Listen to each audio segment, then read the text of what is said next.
السلام عليكم، كي دايرين؟ لاباس عليكم؟ نبغيكم تكونوا على خير وبخير وما نقصكم حتى خير. واليوم غنشارك معكم مريقه العشاق اللفت المحفور. راه تجي ما شاء الله، يا سلام. هانتوما تشوفوا جات واحد المريقه زوينه.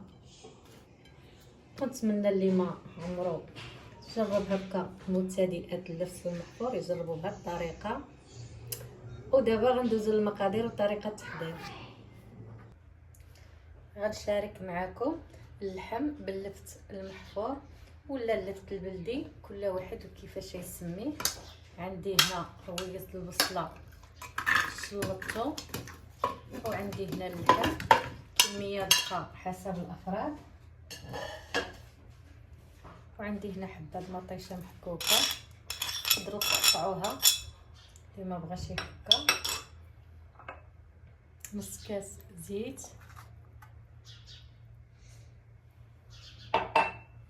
هاد اللفت الصراحه هذا وقيتو غنضيف شويه الابزار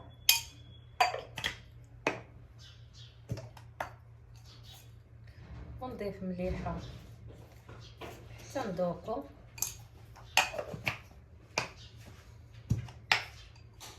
سكينجبير واحد المعلقه عامره شويه، الخرقوم حتى هو معلقه ما عمراش بزاف صافي. وغنضيف واحد نص كاس الماء والرده تقلى فوق البوطه. اللي بغى يضيف الربيع عفوا يضيفو، انا ما غنضيفوش. وهنايا اللفت، هاد اللفت هذا الصراحه هذه هي وقيتو يكون زوين، غير نكرطو بلا ما نقشرو على حساب يكون عنده داك القشره رقيقه. بحال دابا هاد البلايص هادو خنقطعوهم هكا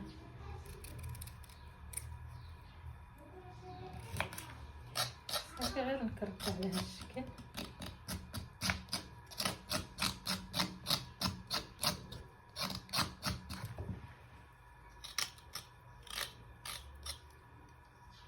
صافي ونقسموه.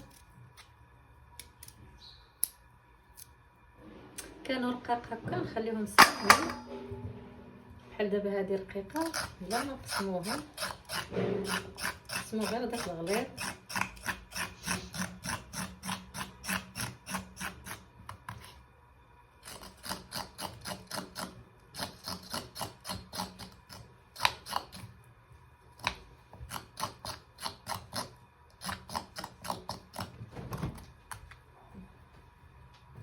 لان هاد الشعيرات هكا نحيدوهم صافي ونبقاو نفس الطريقه.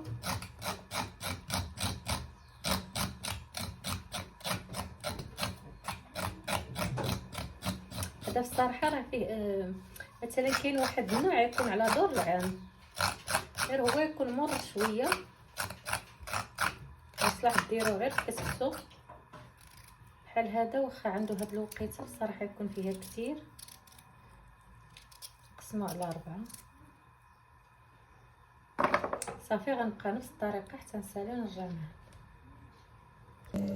بعد ما خليت اللحم حتى تبلات غسلت اللفت وغنضيفو، غير نقليو اللحم على حساب اللفت حتى هو يبغي يطياب. وعندي الماء غليان اللي غنضيف الكميه اللي غيطيب فيها على حساب هذا اللفت هذا حتى هو يبغي الطياب.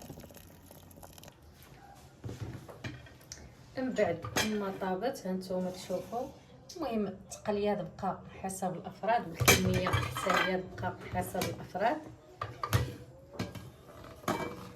على حساب كاينين بزاف د الوليدات ما يبغيوش ياكلوا اللفت.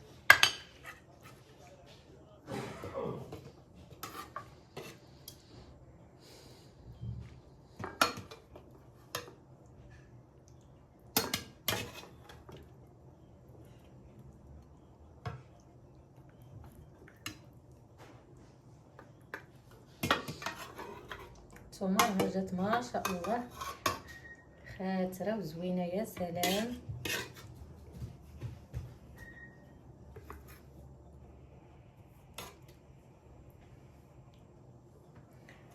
شكرا لكم يا اغلى واحلى متتبعين، شكرا لكم على التعاليق ديالكم وعلى لي لايك ديالكم. شكرا، وكلمات الشكر قليله في حقكم.